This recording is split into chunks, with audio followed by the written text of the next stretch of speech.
Welcome, welcome, welcome, everyone. I'm so excited you're all here. If you could all mute out on and welcome to I'm not sure if I'm saying your name right, but Dorje.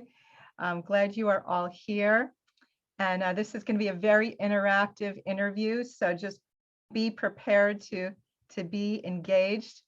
And I'm going to introduce you to the amazing Jonathan Bennett. For those of you who don't know me, I'm Deborah Hoffman. I'm a sales and follow-up coach, and Jonathan and I have been friends and known each other for like a gazillion years. I can't even remember how long it's been. And I just know how speaking is an issue for people. And I just thought this would be of huge value to my community. So here we are. Okay. So Jonathan is not exactly your run-of-the-mill speaking coach. He's trained thousands of coaches, entrepreneurs, and professionals become confident, authentic, and dynamic speakers who change people's lives. His integrative, holistic approach is time-tested and proven to transform nerves into confidence and help anyone become a dynamic, inspiring presence who moves audiences both on video and to live audiences of all sizes. He's the creator of the Whole Speak method, and he's trained and certified coaches in this approach that blends professional speaking skills with performance techniques from acting, voice, and movement, as well as with personal and spiritual development. He also specializes in leadership presence and has worked with executives from very well-known companies like Google, HP, Kaiser, and many more. He's also a theater director, actor, and creator, and is currently innovating theatrically during this time of COVID as well. And I was blessed to, we were at an event a few years ago, and we had like a talent show, and Jonathan got on stage and did his thing, and he's like an amazing actor. So what I love about Jonathan too is not only does he have the practical skill set and ability to coach and support people, but he's very spiritual and has been working, on his personal growth for like as long as I've known him. And I just think that's so important in this day and age to be able to blend both and to help his clients with both the outer game and the inner game. So without further ado, I'd like us all to give Jonathan Bender a warm welcome. So let's give him a woohoo. Thanks for showing up. So happy you're here. Thank you so much. Thanks for everyone who's here on Zoom, who's on Facebook. And I would love to, like, for those of you who haven't yet, I didn't get here a little early, is like, write in what drew you here today. And, there's no wrong reason. So a lot of people don't share how they really feel about it because they think that they should somehow be confident, and a lot of people more than not tend to avoid it and have different types of nerves. So if you're comfortable, do so in the chat here or in the Facebook group. I'll go back and check those afterwards. Debbie, are you monitoring those now we're going? So yeah, and feel free to let me know things that are shared there, questions. And so many great people here. Dorje, can I call you Vajra? I'm joking. It's a Buddhist in joke. So great to be here and to contribute and have a lot of fun stuff to share. Thanks for those who are already sharing. I'm in the San Francisco Bay Area, a little in the North Bay as well, Doreen, in Sonoma County. So do we want to go ahead and get started? Do you have some questions for me, Debbie? No, dive in. Oh, the interview. Yeah, it would help if I asked you some questions, right? I mean, I can just talk, but is there anything you want to start with? I just had a junior moment there. That is hysterical. Oh my God. I just was thinking you were just going to keep going, keep going. So, I'd love you to share, like, I know you've been a coach for a really long time, like just share why you got started with this business, like what really inspired you, like what's your story around why this is such an important thing for you to be coaching people with? Sure. Well, I joined my high school speech team when I was 14. That was the beginning. I did so not because I had any sort of aptitude, but because I actually felt quite invisible. I had been bullied for many, many years. We moved from New York to Arizona when I was 6.5, and let's just say it wasn't a good transition. And I had a lot of severe bullying, family stuff, and I didn't really have any voice. I was very shy, very disempowered and smart. And I saw a presentation about speech and debate in eighth grade in for high school. I want to do that. And I didn't really know why. And looking back, I think it's I wanted to have a voice. So I joined the team. We didn't really have very good coaching. I kind of fumbled my way around, started doing pretty well. And then I liked it and started doing theater and acting and did pretty well. And already actually started coaching other students as the captain of my team while in high school. So officially, I say I've been doing it 25 years because that's when I started getting paid, but I've actually been coaching for a lot longer than that. And I went on to Berkeley, was on the speech team there, and also doing theater, majoring in theaters and also anthropology. And there I became ranked nationally in the state of California as one of the best speakers, not because I had great coaching, but because I just worked my ass off and was obsessed around it somehow. And kept being asked then after college when I was doing theater, directing and acting and writing to coach teams. And at first I said no, I was actually making a living as a web designer in the .com boom. And so that's okay, I'll be at home in my pajamas. And then I said, okay, I'm getting a little bored with that. And then my students immediately became state champions and national finalists because I was applying a rich body of technique and then went on to do my graduate degrees in communication and theater and then formed WholeSpeak. So I've been doing this a while.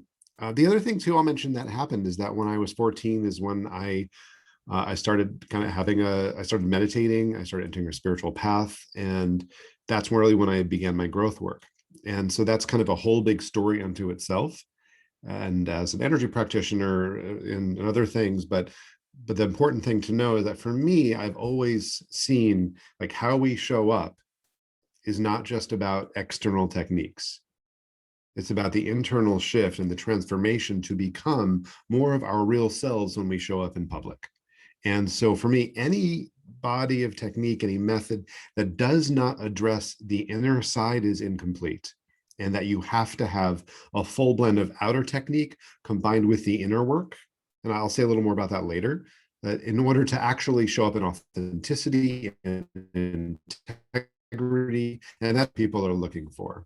So there are a lot of schools that are very manipulative and try to do very fear-based tactics, and I am adamantly against those. It's just how do you show your essence, and how do you do that in a powerful way that does compel people to become clients, not because you're manipulating them, but because you are showing up in your full presence and as yourself, vulnerably, powerfully, and with the fullness of your being. I love that because when I started really being vulnerable and sharing my story about the bankruptcy and foreclosure, which I was very embarrassed to share about early on, but when I started sharing, people would come up to me and say, thank you so much for sharing that. I'm going through that too, or it's just nice to know that you're not this perfect person that has it all together. Like they could really relate to me more. So being vulnerable and authentic is so important. So I love that you brought that up, Jonathan. Okay, so nerves and fear are an issue for a lot of people when it comes to speaking. And, we've all heard conflicting things over the years from, ways to relax, like picture the audience in their underwear. Like that's a funny statement, like I guess to make you laugh and just to be more loose about it. And then other people say you'll always have to live with it, like it's not going to go away. So what's really the truth around this? And like, is there hope that people who do feel, nerves and fearful that they can get over it? Which is most people. So here's the good and the bad news. The bad news, it's a little more complicated than picture the audience in their underwear. The good news is that there absolutely is a step-by-step methodology for transforming your skills and for confidence. So I have trained thousands of people at this point. I can say that from those who I've worked with, at least 9 out of 10 find a deep level of transformation, both in terms of their overall habits, and then also knowing how to do it consistently and what to do if things come up in the middle of it. So, and part of that I'll say, there's a lot to say on this. But one thing to know is that public speaking, well, think of it this way. For anyone here who has any sort of advanced degree or certification, is that you know that there are certain standards that you had to meet. Like there's no question, like this is what it takes to be a coach, an engineer, a computer scientist, like whatever it is that you do. But for public speaking, there's this expectation that, oh, well, I speak and other people do, I should just be able to do it. But it actually is an art and a science. So the science is there are very specific things and even an order in which to learn, to be able to relax, to be confident, to be present, to be effective. The art of it is you get to be you. So I want to just lay that groundwork for anyone who feels like, does this apply to me? And by the way, let's just say when we're talking about public speaking, we're looking at a number of different things. So public speaking is speaking in public. And so what that means, that could be speaking in person in front of a live group. It could be on Zoom. It also could be, as I see one comment, networking meetings. That is also a type of speaking in public. It could be even a consultation with a potential client. So the same set of skills largely applies for different formats. Now, there, of course, is some nuance depending like where you are about certain things, but most skills are the same. So, and those nerves and not knowing what to do, like the first is that we think we should be able to do it when we just need training. And it's not about knowing what to do. It's about having these fully integrated into who we are. Because otherwise we're trying to remember this and remember that, and then we're going to forget our words. It's kind of like the whole patting the head, rubbing the belly thing. So in terms of nerves, let me just say a little bit more. The first is that it is normal. And it happens for different people at different times. Some it's like dread, and they don't speak because they're so afraid they just pass up huge opportunities. For others, they dread their way through it, but they manage to do it. Or others, it's terrible the night before, or maybe right before, or maybe it's fine until you're in the middle of the talk and something goes differently than you expect. Perhaps you make a mistake, maybe something happens technically, or someone asks a question that throws you off. And others, it could be after, like the inner critic kicks in. So there are many ways that it manifests. And if we look at like really underneath it, whether they call it nerves or fear or discomfort, the same thing. And what that is something that a lot of you've probably heard of, which is the fight, flight, freeze response. So this is the nervous system kicking in. And the most common thing is freeze. And so when we freeze, then you might have those fun things happening in your body where there's the heart beating through the chest, or dry mouth, or shaking, or that surge of energy. And I have experienced all of them. Again, I started off not knowing what I was doing, but occasionally I remember there was the whole bout when I started doing poetry slams in 1999, where I suddenly like my heart started beating in my chest. Like, what's happening here? I've been performing for so long. and so, but overall, it can be largely mitigated. So there's a fight, flight, freeze response. There's also this expectation that I mentioned that we should know what we're doing. There's a bunch of reasons. And often there's a fear of being judged or of wanting approval, or these things that get in our way that are very common, but we can learn to shift those. So I find that there are 5 things that are useful to change the confidence piece. Should I take the time to go into all of them? Sure, if you'd like to. And please ask questions in the chat throughout, and then we're going to open it up for you to ask live questions. But if you have some questions you don't want to forget, just put them in the chat, and Jonathan will either answer them as we go if it's appropriate, or we'll make sure that he answers them at the end. Yeah, but bring on your, please write it in the chat here or on Facebook. And I will make sure I also check the Facebook stream after if there are people who comment later too. All right, so 5 things. So the first is the good news about the fight, flight, freeze response is that because it is happening in the body, that we can use other embodied means to learn to shift out of that. So it is a somatic, so one of the ways that my system works that I've created is it is a somatic approach, meaning we are shifting through the body. And the key is that because it has to be integrated, you have to get this into your system. So just like right now, let me just give you a sample of something. And you can do this whether you're watching the recording or right now, wherever you're doing, is if you just take a moment and just like shake it out a little, whether you're on video or not, whatever is comfortable, and just like relaxed, kind of shake it. And then I kind of have a whole system of stretching and things that people can do to really get in their body, because often when people are nervous, we might leave. And so we want to be inside. So kind of shaking it out, and then just take a moment and just take some nice deep breaths. I'm not going to take the time to teach diaphragmatic breathing, which is part of the approach that is needed in order to find your full resonance. But and we do want to have that, because otherwise, often a deep breath means our shoulders go up, and there are no lungs in the shoulders. So, but you might even try this: is slouch back in your chair, and if you just kind of lean back and just really just chillax, and from here, put your hand on your belly. And you breathe in, and you might feel the belly rise, and then contract it perhaps towards the spine on the exhale. And maybe let your jaw go slack.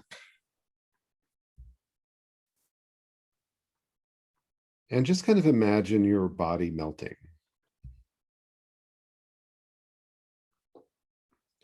In order to do this when we are in front of others, we have to be willing to not look good. So if you feel like you're not looking good, that means you're doing it right. And so you can breathe in, and then just imagine you melt even more, and you're finding this deep breath. And as you breathe deeply, see if you can come back to sitting up straight and placing your feet flat on the floor.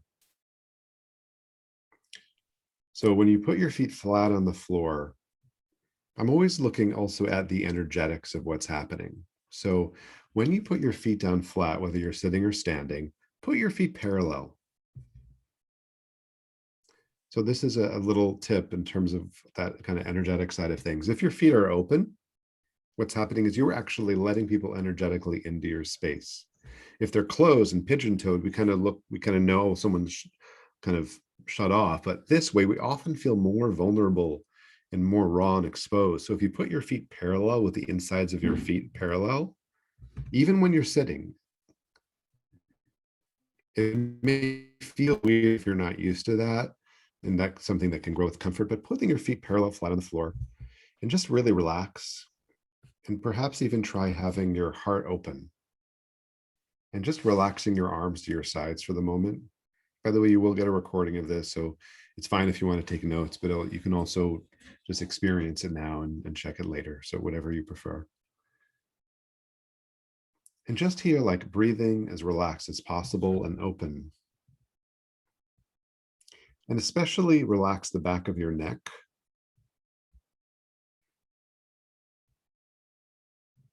And kind of relax into your sit bones. So we're relaxing and we're being open and breathing. And if you felt some sort of shift, like perhaps type into the chat, how does this feel? So if your eyes are closed, see if you can do it with your eyes open, because that's how we speak.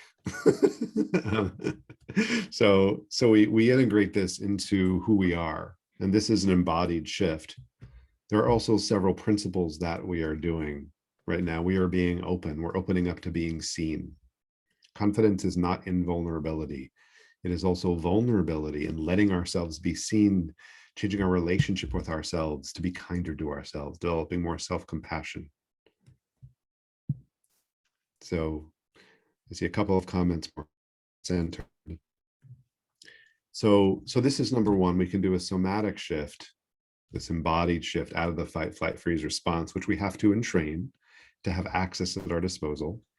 And another thing is that people don't know how to warm up. And you have to both integrate techniques and then warm up before you go to speak. And by warming up, I mean physically, mentally, emotionally, being ready to be seen, warming up vocally, and of course, warming up your talk as well appropriately so that you can both have it ready and to go with the flow. And when you warm up, then you get to be consistent. And sometimes people, well, I really hit it that time, but not another time. Why? It's usually because you didn't know both how to prepare and practice and to warm up. So So a third thing you can do is get your positive mindset. And again, like we talked about before, a lot of people have these erroneous beliefs, and the truth, and this is just one little tip out of quite a lot, is the audience wants you to be great. Who sitting here right now, or even watching the recording, is thinking, I really want to be bored and this to be a big waste of my time? No one, of course. Like you want to learn and to grow and to be inspired. And that's the same for you. So there is that shift as well. And let me see, I've so many things. So like, make sure I don't forget. So we have this embodied shift. We have the mindset. We have to know how to warm up. And two more things that are important. One is that because now that we kind of know, or at least getting the idea that public speaking is an art and a science, but most people don't know that when you become competent and you know that, and you've gotten that reflection, not just from a coach, but also from your peers, from people who you work with, they may not say to you like, oh, you've gotten speaking skills. They'll just say, wow, you just seem really different and really like confident, and then say, well, yeah, I've been getting training. So you'll get that reflection, and so that competence also creates confidence. And the last element that really is powerful is presence. And presence, which I can say a little more about later, it's not something you have or you don't, but you can grow that level of presence. And one of the aspects of presence that is powerful is that when you are present, you can respond to anything that happens, as opposed to freaking out. So we get responsive instead of reactive. And when we trust ourselves to handle things in the moment, at least most of the time, that also creates more confidence. So those are the 5 elements that I find. And working with those and learning those in a holistic system is what I do. Awesome. I love that, Jonathan. Thank you so much for sharing all that. Okay, let's see here. So I've heard you speak before about leadership presence. Can you define what you mean by that? Like, and is this different from regular presence? You were just talking about presence. So how is this different? Oh, sure. Well, sometimes we call it executive presence or leadership presence. I prefer leadership because it's not just something executives need. And who runs their own business, who has even like a mid-level management position in an organization, has to have some level of leadership presence. Is that you are looked to if you have your own business as a leader. And if we don't show up with that, then it's going to undermine confidence. So presence, first of all, we may think of that as being present. So being physically present in our bodies, like really here and not kind of halfway out or kind of in our screen, in our heads. Mentally present, which is also about connection, emotionally open and present, and even energetically present. And another lens that I look at for presence that I've just found 2 particular things that create presence is, one, being totally relaxed and very comfortable, and being deeply connected. And that means deeply connected to both yourself and with others. And that when we have those 2 things, that's a large component of presence. And so presence is not something you have or you don't. These are things that absolutely can be learned. For myself, I also see an overlap with like the spiritual path or mindfulness awareness as well. But it also is, how do we do that in front of others? So that often is the key. We can do it fine if we're alone. So leadership presence is really, how do you do that under high pressure situations? And so that could be public speaking, but it also could be like working with a team, or when you have to show up with in any sort of high pressure situation. And with that, how do you have high level communication skills? Because a lot of the time when we're under pressure, which often means we're going into fight response or flight or freeze, we're not going to show up the way that we might want to. So those are really important to show up like as a leader within our own business. And when we have that, it's really a game changer. And I hear from my clients, they say, I'm not only getting more clients, but my relationship with my clients is really changing in the coaching sessions because of how I'm showing up. Love that. Yeah, I never thought of that about leaders, executives, like it's any kind of pressure situation. It's not just when you hear about speaking, being a speaker coach, you think about people who are just in front of audiences. But when you're in a work environment, working with a team in a meeting, whatever, however you show up is as a leader, is really people are looking at you and they want to see how you handle things when the shit hits the fan, right? It's great to, it's easy to be composed and having it all together when things are going well, but what happens when things start to unravel? How are you showing up? So I love that. I didn't even know that you did that. So I'm learning something new too. Yeah, I mean, right now I have high-level leaders at Google and HP, and done it before with Kaiser, City National Bank, lots of other organizations, and it's nice with, they get reflections immediately of like, I mean, what my current Google client reports directly to the CEO.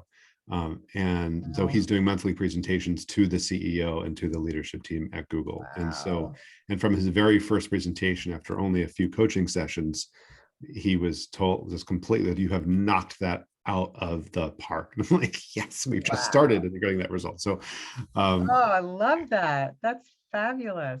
Thanks for sharing that. That's wonderful. All right. So what do you feel is the difference between speaking on video or on Zoom and speaking in person? What do you think are the biggest differences there for all of us who are going to are now speaking online? I think first, let me just take a moment, and because I've kind of alluded to them, but let me name a little more clearly the 5 areas of speaking overall, and then we can kind of look at the differences a little bit.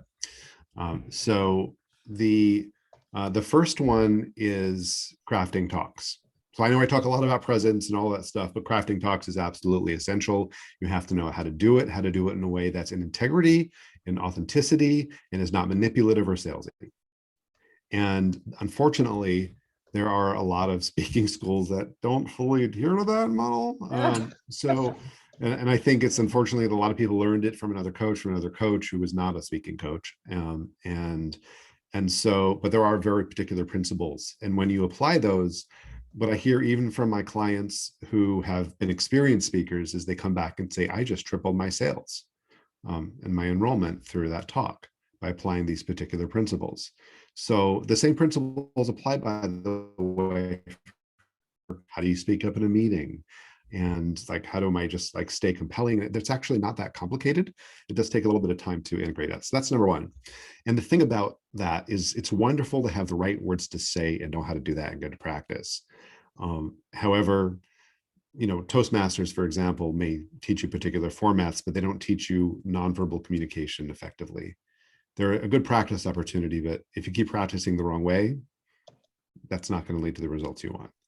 So nonverbal communication, some may have heard that it constitutes 93% of communication. Has anyone heard that? Yeah. It's wrong. It's not true. So it was a misinterpretation of a study from the first place, but it is 50 to 80%. So it is still a majority. It still really, really matters. It's just not 93%. So, and I wish people would do their homework, but so within that, there are 4 other areas. And so the first one we've talked about, which is confidence, and which really, can really be dramatically grown. So we have the content, crafting talks, confidence. Number 3 is connection. Has anyone ever been to a talk where you're like, well, they had good ideas, but I just didn't feel moved? Or maybe you felt like that yourself. How about you've been to a talk and they were exciting and powerful and, run to the back of the room, or, raise your hand, or turn to your person next to you and say, I believe, or like, and at the end of all of this exciting talk, you were like exhausted. So both of these are examples of someone who is not in connection with the audience. You may be underwhelming them or over impacting them. And we also have to be connected with ourselves. So connection, and the whole method that I call the path to connection that I developed, is both inner connection. When we have that, we maintain authenticity, integrity, embodiment, and interconnection. So there's a lot to this, but basically you have to think about that I'm showing up as me, in me, and I am deeply connected with you. So I can tune in and read who is here and respond appropriately.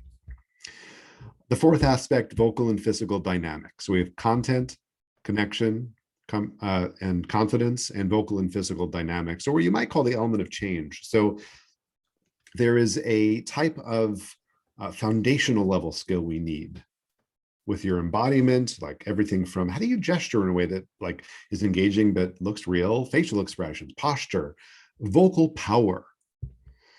If you're nervous and you get, what's very common is you'll kind of tense up in that freeze response and your neck gets tight and your voice might get constrained, or you might get up speak, which is like, hi, it's great to be here. And you're no longer you.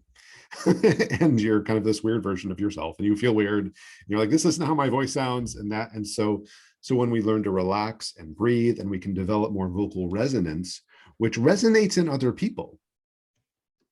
Like your voice literally resonates in yourself and then in others differently.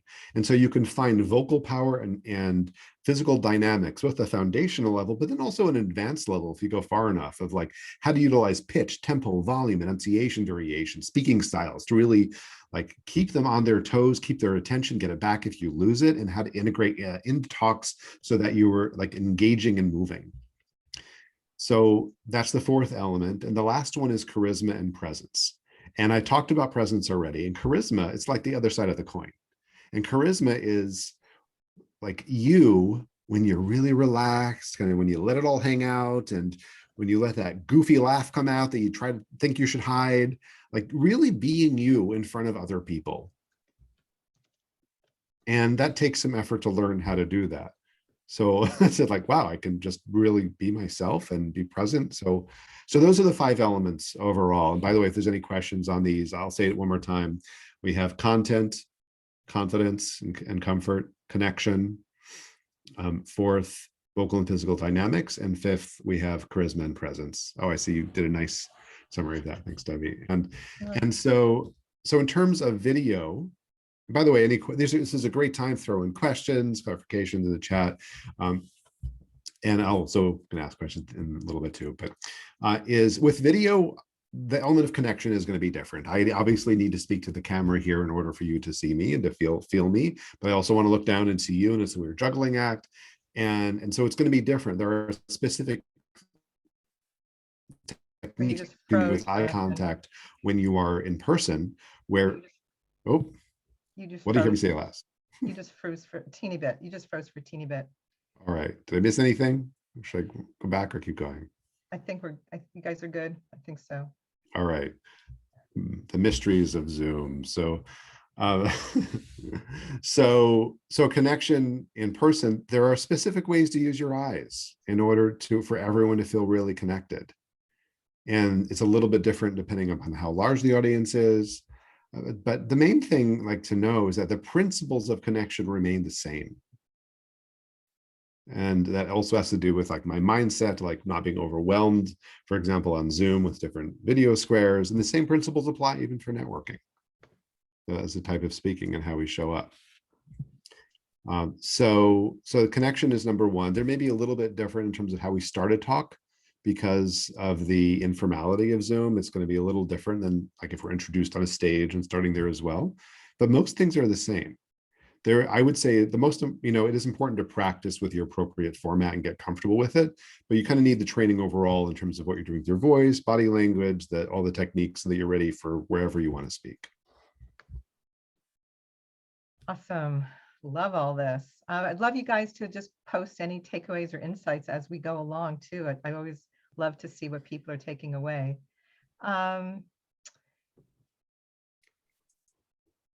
So anything more about breaking down public speaking skills in more detail that you haven't shared so far, and what can, really can be learned about speaking skills? I guess I would say that because the way I teach it, at least, is a very integrative, holistic approach, that when you're learning one thing, you're probably learning 3 or 4.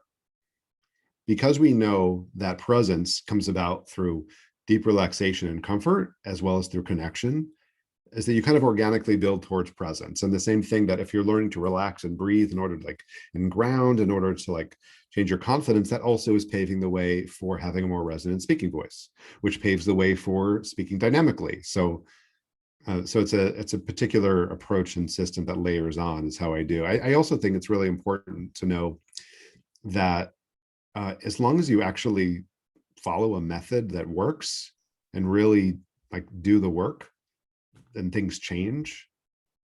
And I say this because so many people have that fear or think that they're hopeless and or it can't change. Mhm. It's just not true. It's just that you haven't gone through the right methodology and had that opportunity yet. Amber said, I love this. I've noticed that when I speak in a group, I'm on fire. I hope that is conveyed to the audience. Awesome. Wonderful. And share particular, Amber, what it is that you love. When you say, I love this, love to know what this is, or the whole thing maybe is what you're referring to. So these skills that you've been talking about, Jonathan, they sound really useful in general, like being, the presence and confidence and all those things that you've been sharing. So do they apply only for speaking in public or for other areas of our Although life for as everything. well? I mean, it's actually not just for, I mean, I've said a couple of examples like networking, and but what I find, I sometimes say that my not so secret agenda is to like shift how do we show up in life. Yeah. And if we can have more connection with our friends, with our relationships, if we're dating, and that embodiment and presence, like I find those to be high value skills. Yeah. So kind of my method, the way I teach it is like, well, we're not just doing it for speaking, this becomes part of you. And often there is a pretty powerful life shift that happens. The connection shows up everywhere, being, showing up with integrity and, the vocal and physical dynamics, all the things, charisma, when you show up more confidently and you're present and with more charisma, you're going to have people in your personal life who are going to want to hang out with you more, right? So I could see it applies everywhere. Well, it also feels good. Like this is literally about cultivating our presence and our aliveness. And it allows us also just to be a bigger like vehicle for like embodiment and for change in this world. And when we create that shift, people feel it. Like the transformation begins to spread. Love that. So how do you actually build these skills, and what does it involve? 10 hours of practice a day. No. Uh, so I have a very particular method that I've developed, Oh, over the we're past losing you 25 again. years now. If we We heard what you said, but it was raw. You said a method you developed over the last if 25 years. you need, Yeah, that's what you sounded like. by the way, I'll just say two of the tenets that I am adamant about that you have to have when learning are permission and play. Yeah. So it should be fun, and giving ourselves permission for things to go wrong, to play around, and like that also really helps. So the method that I've developed over the years is, unfortunately, you can't just wave a magic wand. You do need to practice. So what I found in terms of the method I do is we have a series of different skills that get layered on, and practicing twice a day for 5 to 15 minutes each. Usually that means like wake up in the morning, brush your teeth. If you stretch or exercise or meditate, do it like right then. And so that's habit chaining. Do it again at lunch. And then between them, do little practices I call happy habits. And these are things that take no extra time. But like, for example, kind of in relationship to the exercise we did earlier, it's like, well, 3 or 4 times this morning, I'm going to have the arduous task of feeling relaxed and grounded. Like so it's kind of a life shift. I actually had a client some time ago who was a very busy accountant who had a lot of fear around speaking, and we took a break. We were working on these techniques in particular, and took a break in April and came back in May around this time. And she said, Jonathan, that was the busiest tax season I have had in 30 years, and it was the most relaxed because of these techniques. Wow. So when I talk about life shift, so anyway, so you like practice these techniques for like a week, and then we layer in some other skills. And if you can just do like a few minutes, a couple of times a day, things change really rapidly. And then you have that for your life. So is a good referral for you, CPAs and accountants? I think anyone with their own business Yeah, right. who has But to say show up, and unless you're just an internet marketer and you never have to have your face appear in anything and you can hide behind the keyboard. um, I never would have thought of that. I'm really glad you shared that. So I know you've got an amazing program coming up soon where you're going to teach your clients all of the, like all these things you've been talking about. So why don't you share a little bit more about it with us? And I do want to encourage those of you who have muted your videos, if you can, to unmute, because since we're all like at home still, when you're on video in a talk like this, an interview or a networking event or wherever, and people get to see you and feel you, it builds connection. They're going to want to get to know you. And so it's a way to get more visibility. So if you can unmute, if not, if you're in a place that you can't, no worries. But I just wanted to bring that up because it's really important to connect with people however you can. Actually, I would say is come back on video, but you might want to still stay muted until we speak. But Yes, stay on audio mute. yeah. Yeah, stay And by audio the way, mute. too, in a few minutes, something that I love doing is if there's anyone who's like, oh, I love speaking, or could I get help? Like I would love if someone wanted to show like a minute of a talk, something that you're comfortable with that you do, and do a little spot coaching. I'd love to do that for one or two people. So if that interests you and you're not just kind of making something up, but you can like, oh, I'm going to choose this 1 minute and do that. If you'd like to get that feedback, then you can throw that into the chat too, and we could have that. Or you can raise your hand either way. Yeah, raise your Before hand. we move on to your program, Amber was saying she was referring to the whole presentation. She was bored out of her mind with Toastmasters and loved new quality tips for speaking. And Corey asked, how do we know how much is enough regarding introductions, closings, movement, and excitability without overdoing it? Great question, Corey. Yeah, and I would say, Amber, again, like I said, Toastmasters, it's a great place to practice. People come to me when they want it to change, though. Like when you want to actually learn technique, and tips are fine, but what I care about is the transformation. And so that's why I do what I do. So in terms of how much is enough, that is a little bit hard to answer without working with you directly, because I have to see you speak and then can give you feedback. But otherwise I would be shooting in the dark. So yeah, well, I'll tell you a little bit about Claim Your Voice. So I've had this training since 2012. I've redone it over the years a number of times. Now the 3.2 version that's coming out in a couple of weeks. I've put about 500 people through it over the years. And that includes everyone from my private clients and executives, because I got tired of my private clients forgetting half of what I was teaching them, and also a way to kind of make it accessible. So I've had people on 5 continents at this time who've taken it, and so this is really designed to give the foundations. However, what I think of the foundations is probably beyond what other people may. So we're talking about confidence, and that really dramatically shifting. Body language and vocal power, connection skills, how to craft talks, presence, and a lot of other things for within the inner work, as well as like how to warm up, using mics, how to walk in front of people, because we are coming out of a pandemic soon and that will be happening again. So it's a very, very thorough training that if you did it kind of in a good time, it's a 10-week training. You can do it a little bit faster or a little slower. And so it's really kind of an embodiment of a lot of my life's work. So it's a lot of what we said here. I'll mention too, something unusual I'm doing right now. So I often I'll have live support with it as well. So you kind of go through it at your own pace. I normally have office hours a couple of times a month. So you get 6 months of office hours. What I'm doing now is a 10-week intensive. And so for that, while it's not mandatory, it's encouraged, come to the live classes. They happen Wednesdays at noon Pacific, 3 p.m. Eastern.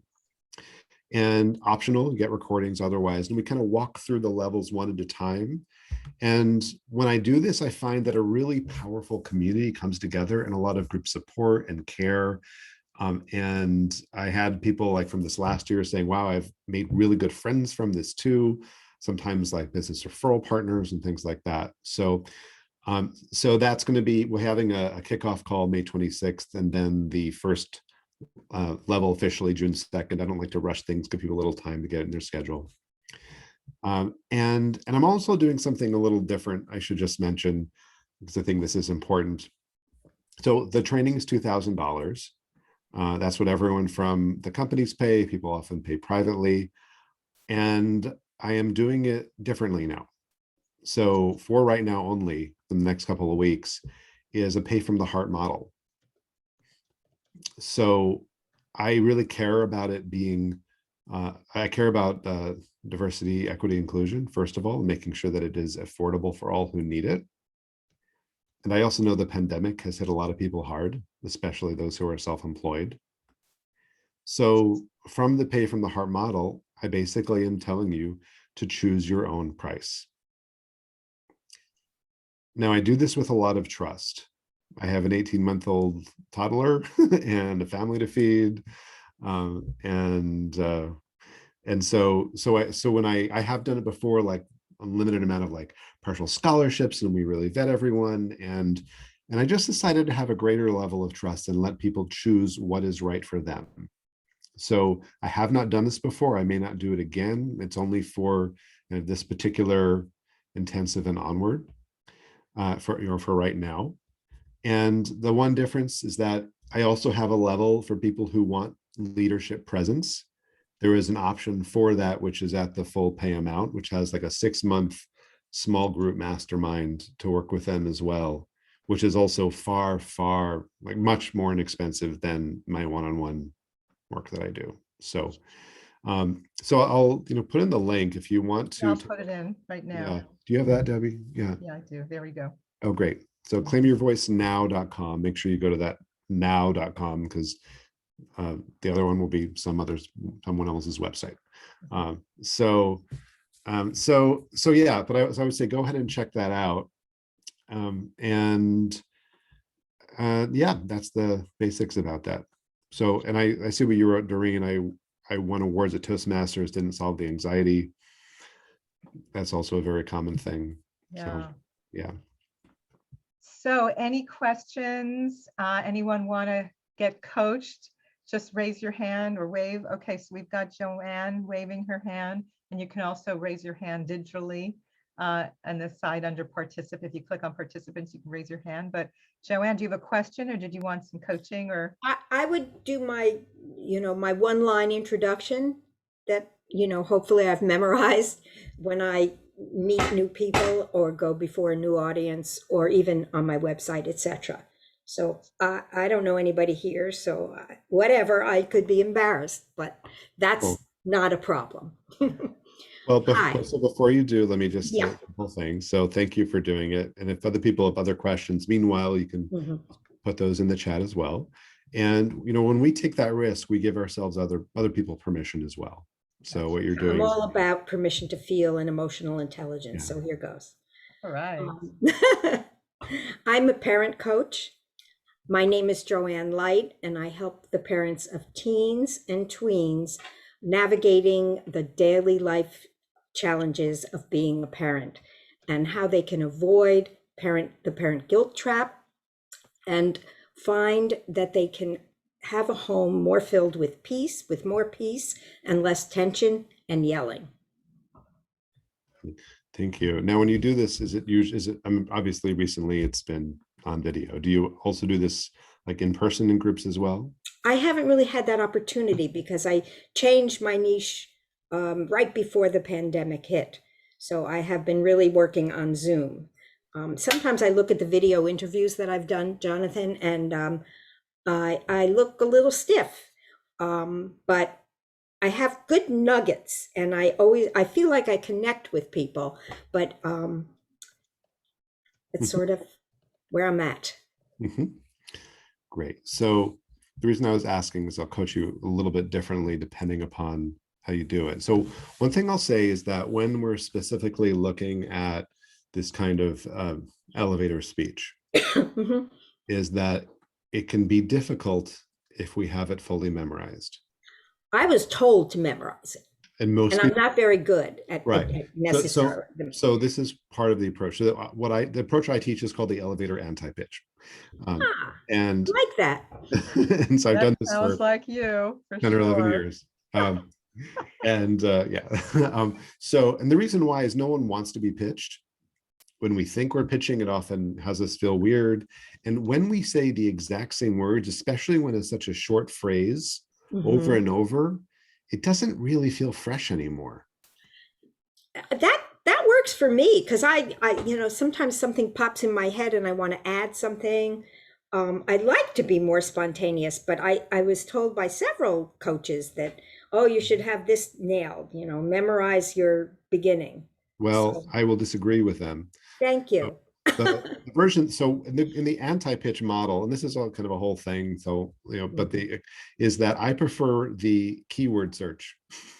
Is that we have certain phrases memorized, and that like it really depends who we're talking to. Right. And so depending who you're talking to, it's probably going to be a little bit different. And this is also being comfortable thinking on our feet and just being relaxed. So let's try something here. And it's a bit of an experiment with this. But first of all, just make sure you're like sitting up straight. And just like, so for me, you can see what I'm doing is I'm like forward in my chair. And so I can't see where you are, but just make sure you're kind of like forward there. And just take some nice deep breaths and especially relax the back of the neck and back of the head. That's a big ask. Even a little bit. Yeah. So good. And now just take some breaths. And as you do, like really look at the people on the screen.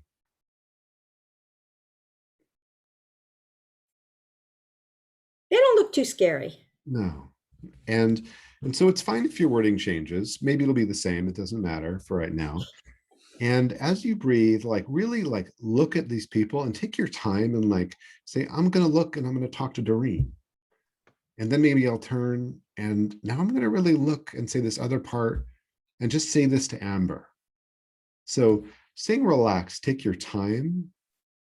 And your priority is just like being relaxed and really caring about who you're talking to.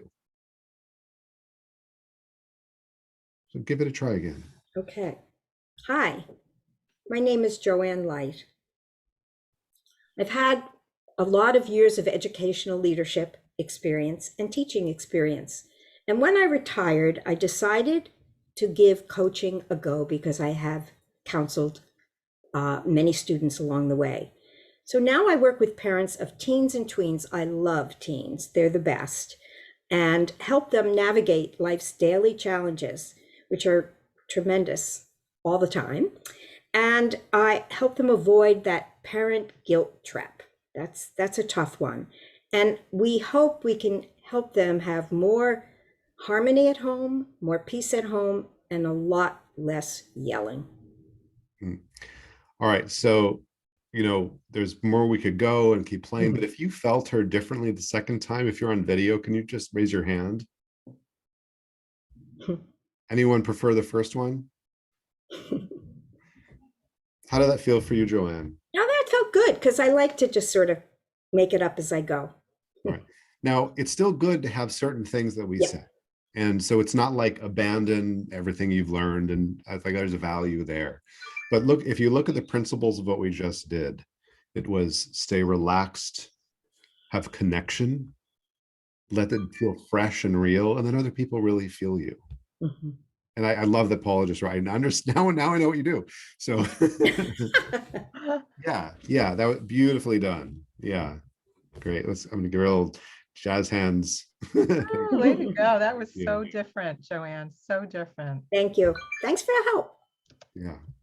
So I want to open it up if there are other people have questions they want to ask. That could be like anything. You can also just, let's say, unmute yourself around speaking, around claim your voice. And there isn't the only bad question, by the way, is the one you don't ask. So there's nothing you can say that would not be helpful for other people if they heard it. So, and I'd love you to post your takeaways, insights, and ahas too in the chat. And if you want to share them verbally as well, please do, because it's really helpful for Jonathan to see what really resonated, like what are your key takeaways. So please just post in the chat and Yeah, and ask especially, questions. yeah, and also like if there was a new way you're looking at speaking from this, I'm really curious. Was there a shift in how you view things in any way, or were things you're really taking away? And Doreen? Yeah, Jonathan, wow, it just feels like I'm watching a mirror. It's just this, I'm so impressed with how my voice and your voice are so parallel. I don't do any of the performance stuff, but my question, the person I'm working with now takes propanolol, I think that's how it's pronounced, propanolol, for anxiety. He says he's still doing it even after our coaching, maybe once a week at most. And so it just feels like, you can see me being kind of frustrated here, is that the good work, it feels like at high, he says high stress, high anxiety. So just anything you might say about my approach and what you do with people who insist on taking that medicine. Well, I think it's really important, first of all, for not making anyone wrong for taking what they are, whether, no matter what my personal beliefs in that is, that there may have valid reasons that I'm not a doctor, that I can't Yes. diagnose. However, when it becomes a crutch and it's the thing that they have to, or I think then it's really understanding, if you had a more integrated full training, then things might really shift. So like the performance stuff on that side, for me, like performers are not inherently confident or expressive or have presence. They have to learn those things. And so I kind of extract those things for how do we show up in life and when we're speaking. And so that's, I can't, I know that I've heard of your work, but I can't fully speak to what you're doing compared to me. For me, it's like they have to do the inner work with the very specific training and then get feedback and reflection. And when they do all of that, it also gives a level of reassurance as well. So yeah, I don't know if that's helpful, but that's my first thoughts. Well, I think what I heard you say is that he's done a lot of inner work, but that where the platform is is where he's showing up, and that translation, he's not getting enough feedback for how he's showing up in those groups, and he doesn't have enough confidence there. Right, the feedback. And yeah, and I also don't know, like for me, I don't know what you do in terms of technique, so I would just make sure they're having the strong base of growth and technique as well, so that they're showing up in the right way, just to make sure of that. Okay, thanks. Yeah. Awesome. Thank you, Yeah. Doreen. We have time for one more question. And Dorje said she's in. This is finally the training that I've needed and wanted my whole life. Woohoo! That's awesome.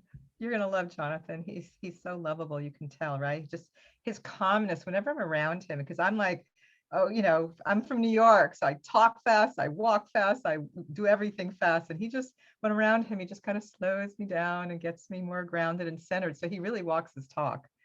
So fabulous. Congratulations, Dorje. Anyone else? Last question before we say goodbye. I would love everybody to just quickly put in the chat again, takeaways, ahas, insights before we go. You know what? I want to mention one thing. I wasn't planning on this, but I kind of feel called to. Sure. I love when that happens. If you're inspired, go for it. So sometimes, no, often people will avoid speaking, even getting speaking training, because of the fear, or is this really going to work? Now you can hear me say, yes, it completely works. They're like, well, it's easy for you to say that, Jonathan. My training does come with a money back guarantee.